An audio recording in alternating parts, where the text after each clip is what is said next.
Shalom,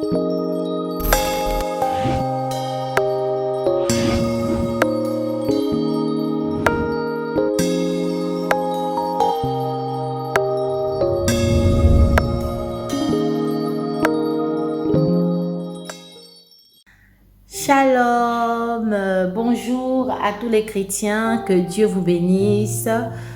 J'espère que vous allez bien, nous allons bien, Dieu prend soin de nous. Nous voici encore aujourd'hui pour une nouvelle histoire, un nouveau témoignage.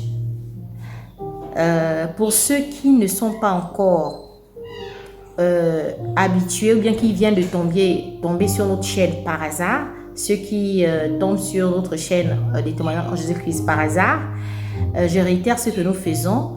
Nous témoignons les histoires vraies vécues par les enfants de Dieu de partout le monde, les histoires vraies, des témoignages, des expériences personnelles, comment le Seigneur a fait sortir certaines personnes de situations difficiles, comment il a intervenu dans des cas les plus difficiles, où des personnes avaient perdu espoir et le Seigneur a intervenu. Donc, c'est un peu ça le contenu de notre chaîne. Donc, si le contenu vous plaît, prière de vous abonner, prière de partager et pourquoi pas, si vous avez une histoire que vous avez vécue et que vous voulez partager avec les chrétiens, veuillez nous envoyer votre témoignage. Cela pourra édifier une personne. Cela pourra donner encore la foi à quelqu'un qui avait perdu la foi par rapport à la situation qu'elle est en train de traverser ou qu'il est en train de traverser. Voilà. Donc, c'est un peu ça.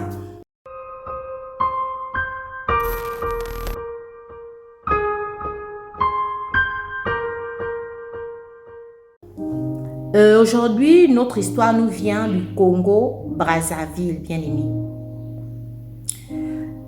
Je vous demande d'être attentif parce que c'est une histoire très palpitante, c'est une histoire triste, mais à la fin, on sort toujours victorieux parce que la Bible dit « Le malheur atteint le juste, mais l'Éternel en délivre toujours. » C'est l'histoire d'une jeune maman chrétienne. Moi, je dis juste la ville, Congo-Brazzaville. Le nom, comme je vous dis souvent dans mes histoires, les histoires que je raconte ici sur ce plateau, que je garde l'anonymat des personnes. Voilà. Et plusieurs personnes ont aimé cette politique-là, cette façon de faire-là. Voilà. Donc, c'est l'histoire d'une jeune mère qui vit au Congo-Brazzaville. C'est une chrétienne, c'est une jeune femme chrétienne. Cette histoire s'est passée dans l'année 2020, à la période où il y a eu le Covid. Le Covid était à son pic, était élevé, donc au moment où les restrictions étaient très fortes. Donc, elle est tombée enceinte de son 3e enfant.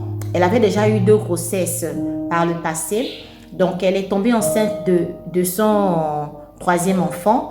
Et elle avait trouvé une maison dans un endroit où, pour atteindre la route, pour arriver à la route où il faudrait emprunter des taxis, c'était plus ou moins loin de l'endroit où elle vivait. Et étant donné que sa grossesse n'était pas de tout repos, c'était une grossesse un peu compliquée, donc c'est comme si, voilà, donc elle ne se sentait pas bien, elle était tout le temps malade, elle tombait malade avec cette grossesse-là. Et pourtant, c'est pas sa première grossesse, comme je disais au début, qu'elle avait déjà porté 2 grossesses, donc ça c'était sa 3e grossesse. Mais elle ne se sentait pas bien, elle se sentait tout le temps malade, comme s'il y avait des douleurs dans son ventre et tout. Elle s'est posé des questions que pourquoi, donc elle a passé son temps comme ça. Et vu qu'elle elle savait que là où elle vivait avec son mari et ses enfants, c'était un peu plus éloigné de la route. Donc, puisqu'elle arrivait maintenant au terme de la grossesse, elle avait décidé, bien aimée, d'aller rester chez sa mère, enfin d'accoucher là-bas. Parce que chez sa mère, c'était non loin de la route. Donc, chez sa mère, c'était non loin de la route. Et facilement, si elle avait des douleurs, elle pouvait arriver facilement. Bon, elle avait pris donc la décision d'aller vivre chez ses parents, non seulement parce que son mari travaillait, il n'était pas constant à la maison. Et là, elle partait, elle avait décidé avec son mari, bon, d'aller vivre chez ses parents. Mais sa maman avait un peu refusé dans un premier temps, en disant que tu es mariée, tu ne peux pas quitter ton domicile conjugal pour venir ici. Mais elle a expliqué à la mère que si je le fais, c'est pour être à proximité de la route le jour où les douleurs m'attraperont, fait que je ne puisse pas, voilà, trop ramer, voilà. Donc du coup, la maman a compris et la maman a laissé sa fille venir vivre à la maison, bien aimée. Par la grâce du Seigneur, tout s'est bien passé. Elle a accouché, sa maman était là, sa maman l'a assistée. Et je vais vous faire remarquer une chose. Notre sœur a souvent l'habitude, quand elle est enceinte, elle n'informe pas aux membres de sa famille. Donc, c'est souvent comme ça. Donc, quand elle est enceinte, elle préfère garder la grossesse et annoncer peut-être après l'accouchement et quand l'enfant a déjà 6 mois. Donc, c'est souvent comme ça qu'elle fait. Donc, du coup, elle n'annonce pas souvent ses grossesses aux gens. Elle préfère rester comme ça. Voilà, c'est comme ça qu'elle a l'habitude de faire. On consacre déjà, soit elle a accouché, soit l'enfant a déjà 6 mois. Elle-même, elle avise.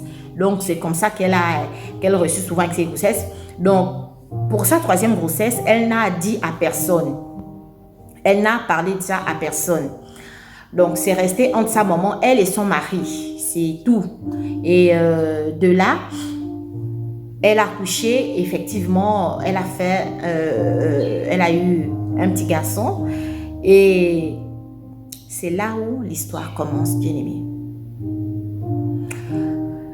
Un jour, notre sœur décide d'aller se laver dans la douche. Donc, dès qu'elle rentre dans la douche se laver, une voix lui dit « Ne ferme pas la porte ». Elle dit « Pourquoi? Mais comment un adulte comme moi, je vais me laver sans boucler la porte? Quelqu'un peut venir à tout moment. » Mais la voix insiste « Ne ferme pas la porte ». Donc, bien aimée, elle allait se laver comme ça. Elle n'a pas bouclé la porte. Et à un moment donné, elle a senti quelque chose qui n'allait pas dans son corps. Elle est tombée brusquement, elle est tombée au sol. Et du coup, elle s'est sentie frigorifiée. C'est comme si on l'avait mise dans une chambre froide. Aussitôt, elle s'est sentie frigorifiée. Mais quelqu'un qui vient d'accoucher, forcément, c'est là avec de l'eau chaude et tout. Mais du coup, soudainement, donc elle a crié, elle a appelé sa mère, heureuse parce qu'elle n'arrivait plus à s'élever. Elle était comme frigorifiée, allongée par terre. Et là, elle ne pouvait plus se relever. Bien aimée. Donc, elle a eu la force d'appeler quand même sa maman et sa maman a entendu son cri. Dès qu'ils viennent rentrer, dès que sa maman vient, son papa aussi arrive. Aussitôt, il la trouve frigorifiée, comme quelqu'un qu'on a mis dans une chambre froide. Bien aimé. C'était vraiment bizarre. Et ça aussi, c'est vraiment... ça n'arrive pas tout le temps. On ne peut pas voir quelqu'un comme ça.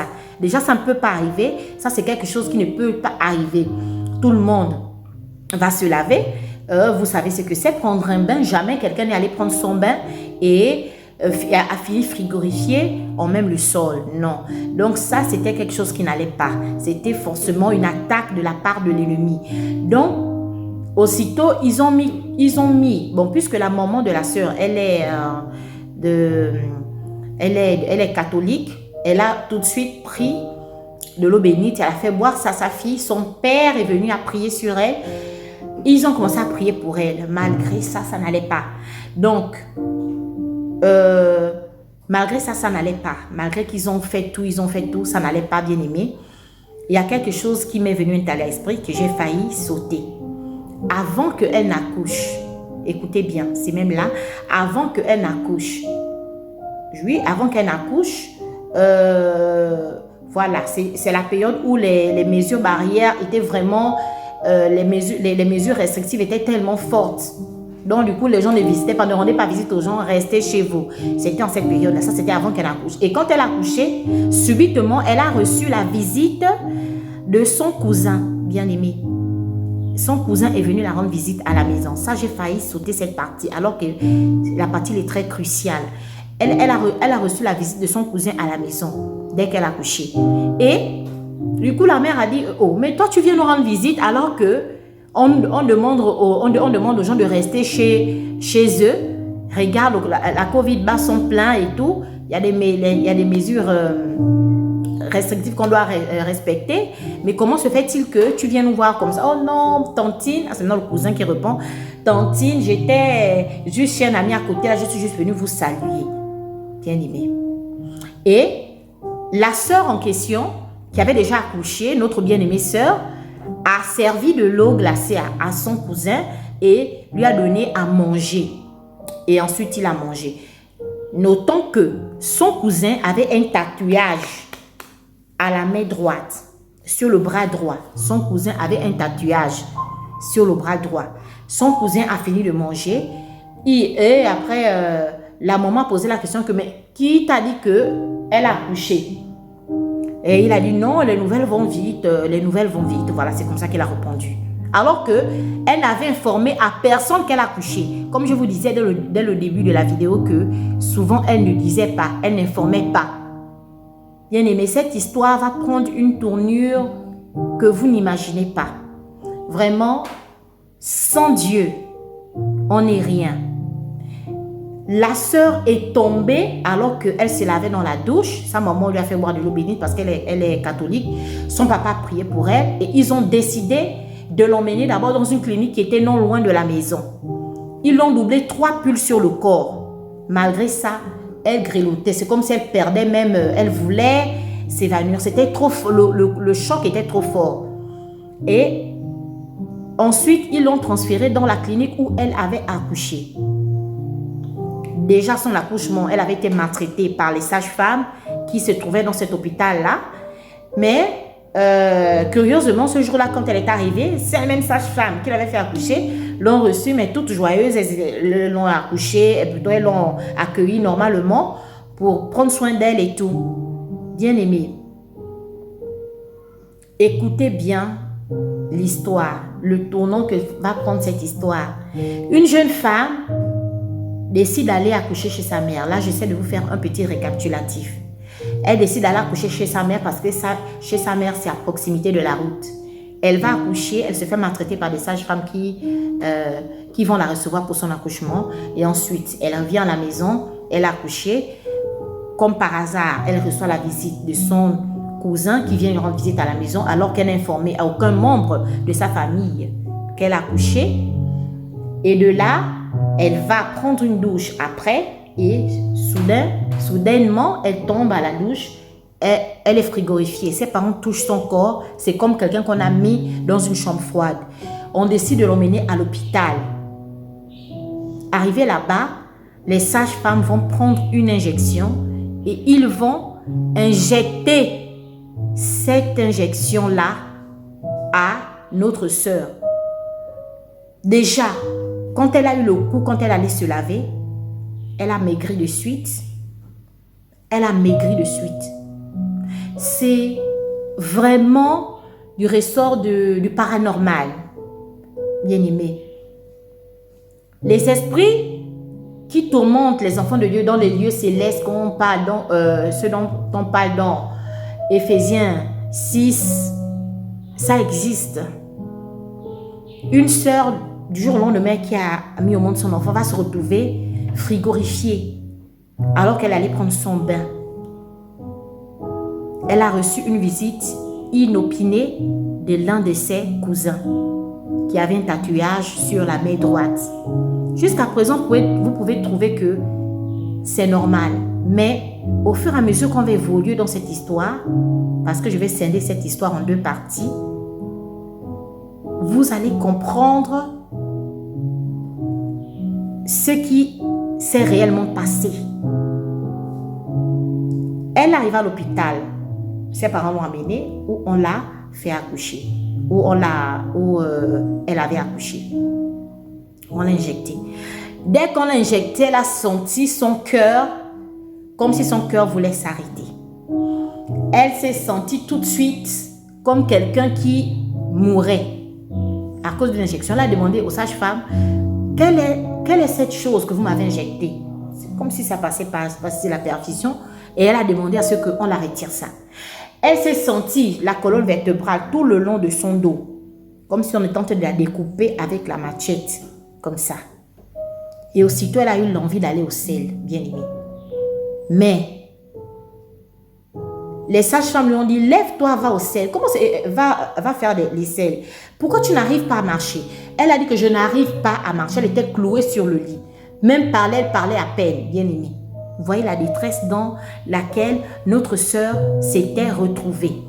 Du jour au lendemain, une personne qui était en parfaite santé, une personne qui n'avait pas fait du mal à quelqu'un. Elle a couché son enfant et du jour au lendemain, elle s'est retrouvée dans une telle situation.